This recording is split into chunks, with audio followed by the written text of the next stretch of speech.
In this video, we will talk about finding and using reports within Prodigy. Prodigy has real-time reporting. You can access this by clicking on the reports in your left panel. We are going to switch to a live view so you can see what the student reports look like. So again, I'm going to go to the reports in the left panel. And here you can see I have a different set of reports that I can look at. It gives me different information depending on what I'm looking for. So I'm just going to take a minute and I'm going to go through each of these reports. I'm actually going to start with student comprehension. When you click View Report, you can select the student that you would like to see. So I'm just going to pick a student. And you can pick a specific date range, or you can just do the last 90 days, last 30 days. And it will populate a report for the student for the time that you designated.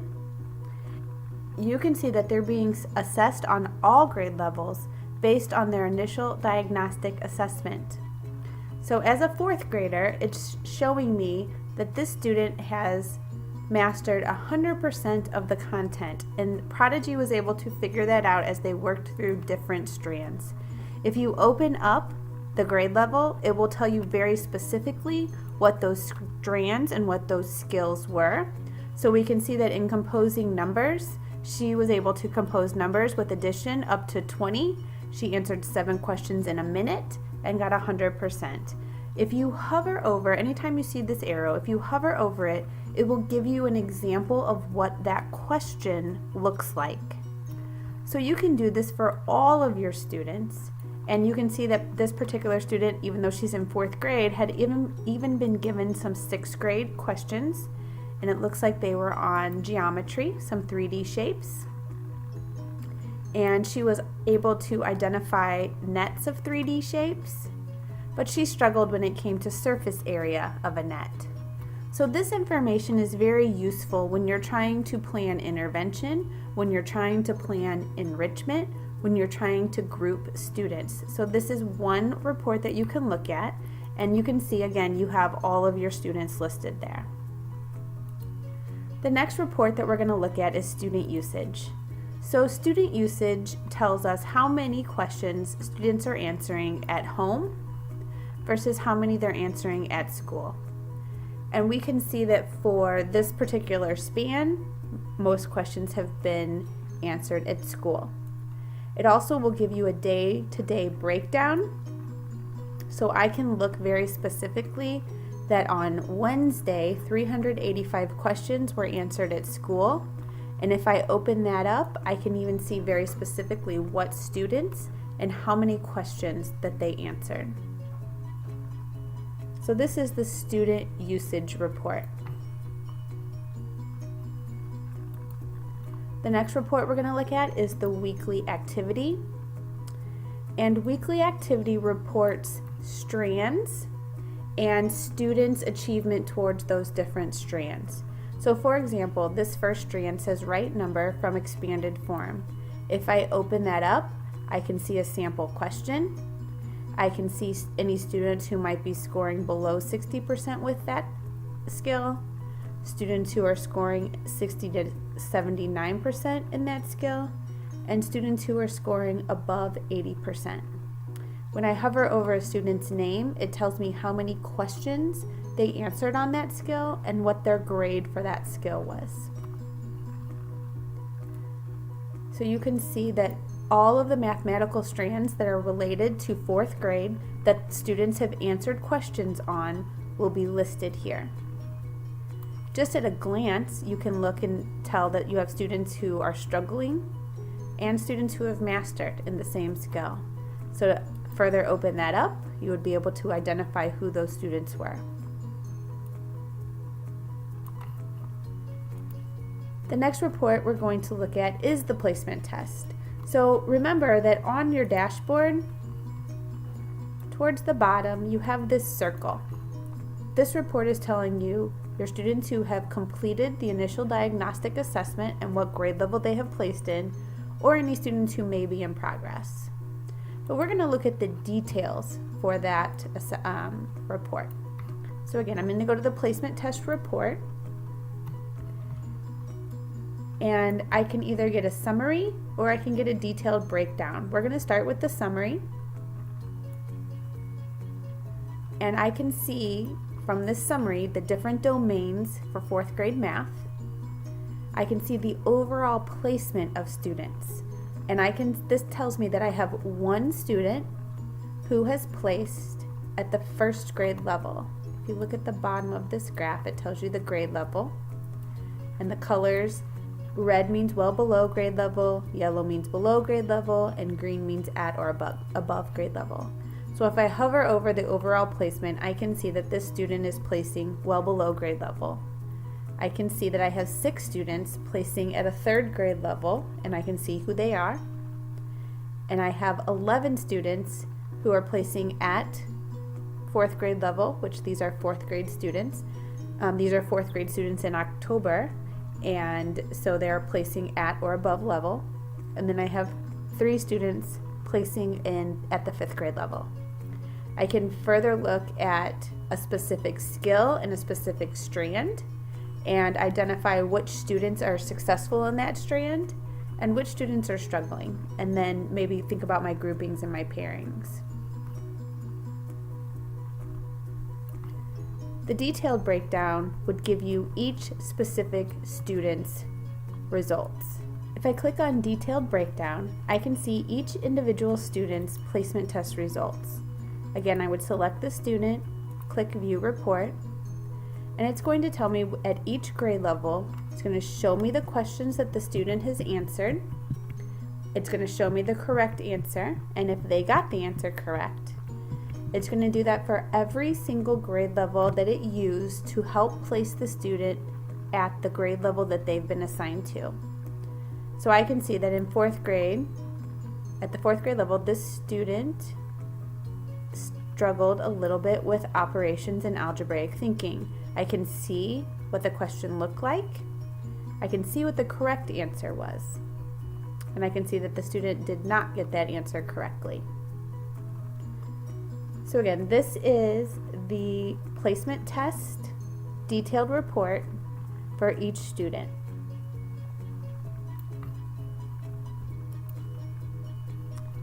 The next report we're going to look at is the topic coverage. Topic coverage looks at grade level by each individual skills.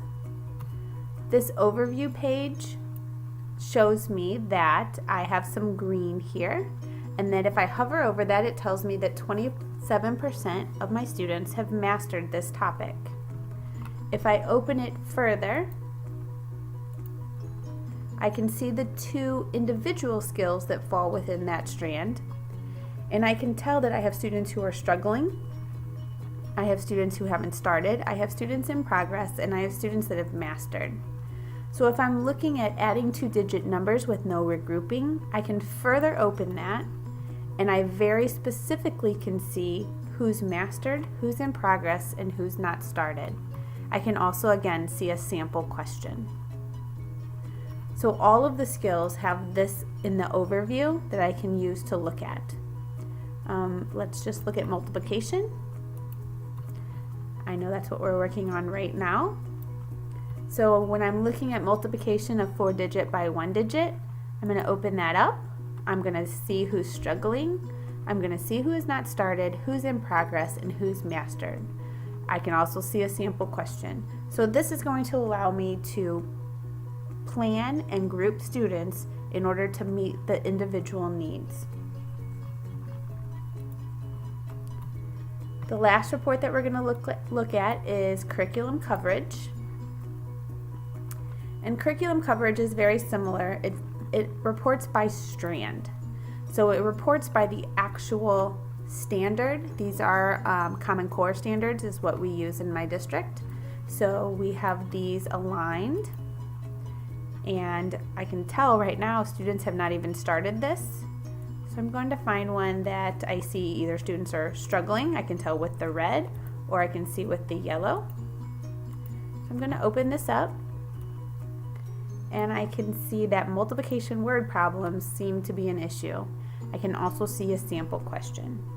So this is the curriculum coverage report, and again, you can very detailed see how students are performing on very specific types of assessments and skills. Even though this is a 4th grade class, I could drop down to 2nd grade and see how the students are performing on 2nd grade skills and see if there are holes or gaps that I would need to fill in. So that is what this would be useful for. If you have those students who are not performing on level, you could go back and look and see where some of those skills and those gaps may be and help to scaffold that learning so that they will be successful in grade level content that they need to be. The last report we're going to look at is a fairly new report to Prodigy, and it is called the Progress Report. On the Progress Report, you can look by grade level mastery or you can look by domain. The domain breakdown for this one is numbers and operations. We're going to go back to grade mastery. Under each strand, if you scroll down, you can see the students' names, what they're working on, how much of that grade level they completed, and what their successes have been. You can click on View Skills, and that will give you a more detailed report about, again, their placement tests. So it would take you to the placement test. It would also take you to their student comprehension report, and it would tell you some of the most recent skills that they have practiced.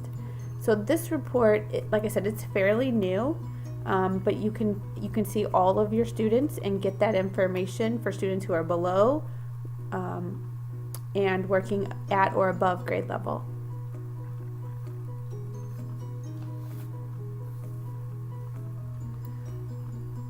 The final type of report I want to show you is related to the planner. So we talked about planning a lesson or pushing out an assignment to your students, and that was done through the planner. We talked about that in the last video, but I want to show you what that report looks like when you give students an assignment through the planner. So I gave students an assessment on place value, and when I go to my planner, I can tell that I had it start on Wednesday the 31st, and I had it finish on Thursday, November 1st. I could edit it from here, I could delete it from here, but I want to show you what the report looks like. So in this report, all the students are listed that I gave the assignment to, and for each and every student, I can see how they scored. Green would be a correct answer, red would be an incorrect answer, and gray means that this student has not taken the assessment. So even though this student has some green and some red, and it's given the student a score, the student did not complete questions 6 through 12. So it takes all of that into consideration. When you're looking at this assessment, if you hover over the question number, it will pop up with what that question looked like for students. So when students saw the question, this was it. And you could look for each and every question. You could see how many they got correct. How many students got this correct and how many students got it incorrect. So for this particular question, 91% of the students completed this question. 5 of the students got it correct, 6 of the students got it incorrect. So this was a specific assignment that was pushed out through the planner, and this is the report that it is given. So now that we've looked at reports and planning, next we're going to talk about how Prodigy fits into your math routine.